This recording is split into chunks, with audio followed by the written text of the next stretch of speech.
দীর্ঘ ১৫ বছর পর দেশে ফিরেছেন বিএনপির কেন্দ্রীয় নির্বাহী কমিটির সদস্য এবং আমেরিকা বাংলাদেশ চেম্বার অব কমার্সের চেয়ারম্যান গিয়াস আহমেদ। দুপুরে তিনি শাহজালাল আন্তর্জাতিক বিমানবন্দরে অবতরণ করেন। এ সময় তাকে স্বাগত জানান বিএনপি চেয়ারপারসনের উপদেষ্টা জয়নুল আবদিন ফারুক এবং বিএনপির অন্যান্য নেতাকর্মীরা।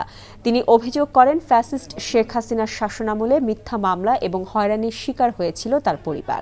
যাদের বিরুদ্ধে মিথ্যা মামলা দিয়ে পরিবার সহ হয়রানির শিকার করা হয়েছে তাদের পাশে থাকা ও ফ্যাসিবাদের বিরুদ্ধে ঐক্যবদ্ধ হবার জন্য সকল বিএনপি নেতাকর্মীদের প্রতি আহ্বান জানান গিয়াস আহমেদ।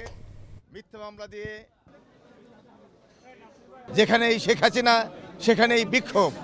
এই কারণেই শেখ হাসিনা পার্সোনালি আমার নামে লিস্ট করেছে, এয়ারপোর্টে আমাকে লাল কালি দিয়ে আমার এই দেশে আসা বন্ধ করেছে, মিথ্যা মামলা দিয়েছে, বাংলাদেশে আমার বড় ভাই এবং ফ্যামিলিকে মামলা দিয়েছে।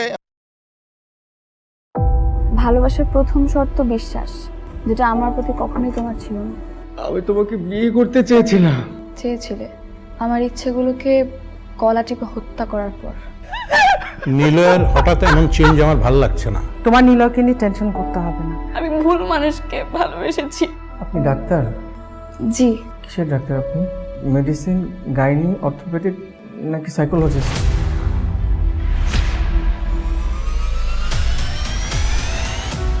ভাইয়া খুব ইন্ট্রোভার্ট। ভাইয়াকে নেশার জগৎ থেকে ফিরিয়ে আনতে হবে। আমার মনে হয় কি তোমার রেগুলার অফিসে বসা উচিত। সব তোকে সামলাতে হবে। এরকম কেস না দিন দিন বেড়েই চলেছে। আপনি কি আমার উপর রেগে আছেন? পৃথিবীতে কারো উপরে আমার তেমন কোনো রাগ নেই। নিলয় যেন কোনো রকম সিন ক্রিয়েট না করে। আপনি কি সব ভুলে থাকতে পেরেছেন? প্রেম এবং ভালোবাসা খুব পবিত্র, সস্তা কোনো কিছু না। আমি তোমাকে হারাতে চাইনি Preeti. Love is not enough in the world.